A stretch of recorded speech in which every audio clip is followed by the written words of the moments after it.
There we go. They're at like 1.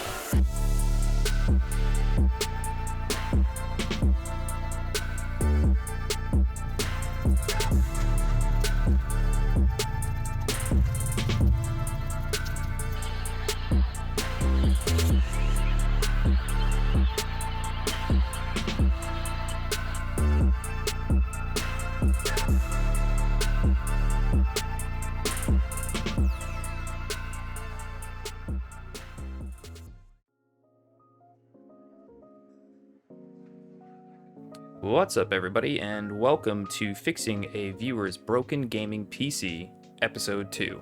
I realize that name is way too long. I just am not creative enough, and if you guys have any good suggestions, please leave a comment down below. AI cannot save you, Taekwondo, you fool. But anyways, let's get to the PC. This is a viewer of mine's PC, and I want to fix it. But before we do that, let's read his description of what is wrong with it. There are a few run-on sentences here, so I'll try my best to clean it up to make it more comprehensive. Okay, so my dog got super excited and bumped into my desk where I had a monitor resting on top of the tower. I jump-started the pins on the Mobo, which got it to turn on. When I went to log in, it froze. I gave it 20 minutes to see if it moved. It did not, so I tried to restart it with the power button, which resulted in the same effects it was doing when I tried powering it on after the monitor fell on it, which was the monitor and the fan's lights turn on for half of a second and then it goes into a... So it's doing probably some kind of a boot loop thing. He also says he replaced the power supply 3 weeks ago and it worked fine up until the monitor fell on the tower. He also bought a replacement motherboard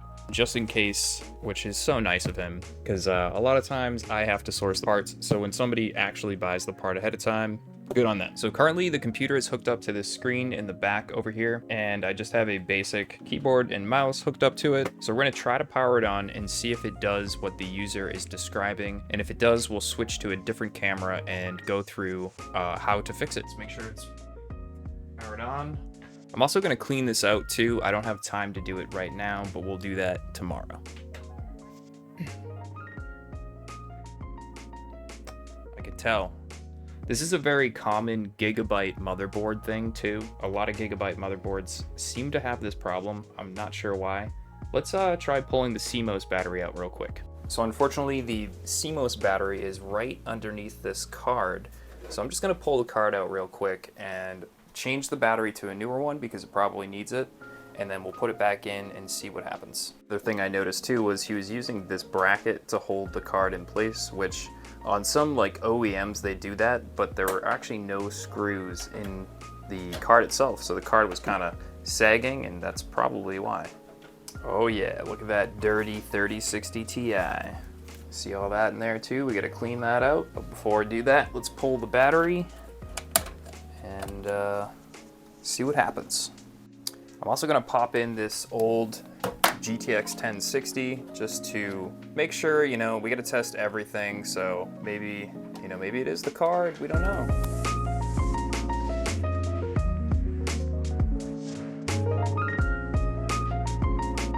All right, the CMOS has been cleared. The new card is in, and let's just see what happens.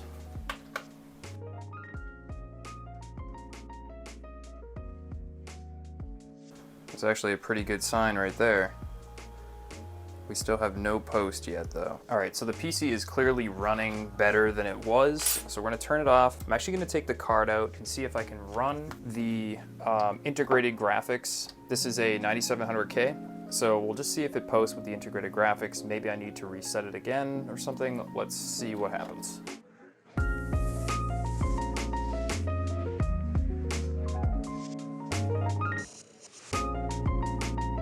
So if you look closely, you can see that the debug light is jumping between the CPU and the DRAM. So what I'm going to try next is pulling out the memory, resetting the BIOS again, and then sticking one of the sticks into the far right slot.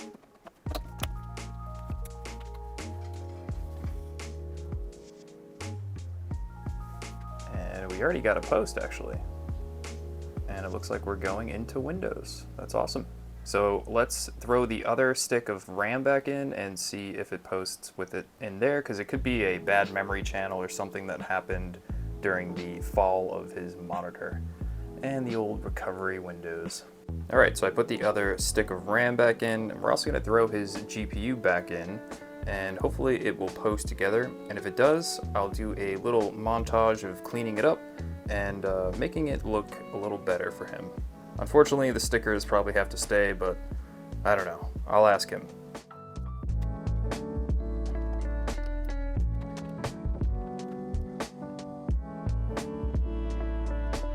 All right, we're gonna do a little bit of double camera action to see what happens. So we're gonna power it on, we put the GPU back in, we get the both sticks of memory in. It's pretty much the way it should be. And yeah, let's just hope for the best. Nice, it's a good start. Let's see if it actually gets into Windows without going into recovery mode.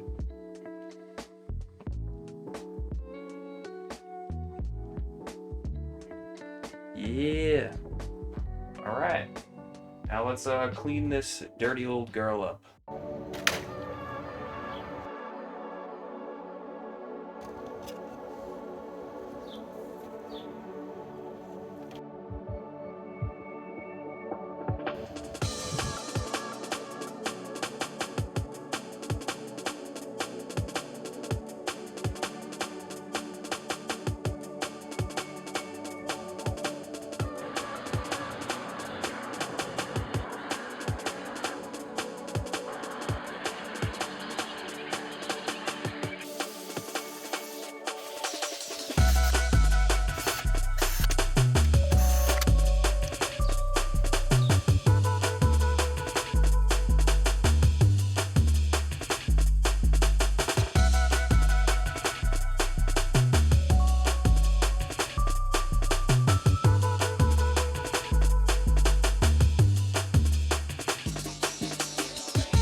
Alright guys, so it's the next day and I cleaned the PC out. PC is fixed. So I wanted to talk about what I think actually happened with the computer. So when the monitor fell on the PC, I actually think it knocked one of the DIMMs out. And the reason I say that is that I noticed one of the clips was slightly loose when I went to push on it. And even though I pushed the memory back in on the motherboard, it didn't matter because the Gigabyte board saved in the BIOS that there was already some sort of an issue. So just pushing the DIMM back in didn't solve the problem. I had to reset the entire computer to get it to go back to normal. So a simple thing like something falling on the computer or something just slightly loose can cause a problem like this. So if you ever run into an issue like this yourself, always make sure you clear your CMOS if you're going to take things out. Always make sure that the PC is unplugged in general working on it. And I think that was probably the issue. So it's a good thing that he didn't have to use this replacement board, but it's a bad thing because it's already out of the return window. But there's nothing wrong with having an extra board as a backup for the future. If something was to happen, you still have a board that you can jump to. And yeah, there were a few other problems with this computer.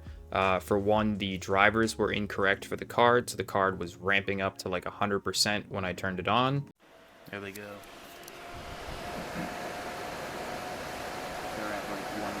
They're at 100% right now. And the other problem is the Corsair fans attached to the AIO. For some reason, the fans were plugged into a fan header and not the RGB header itself.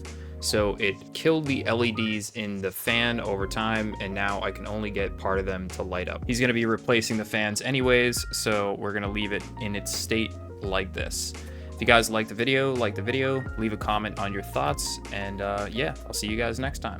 Peace.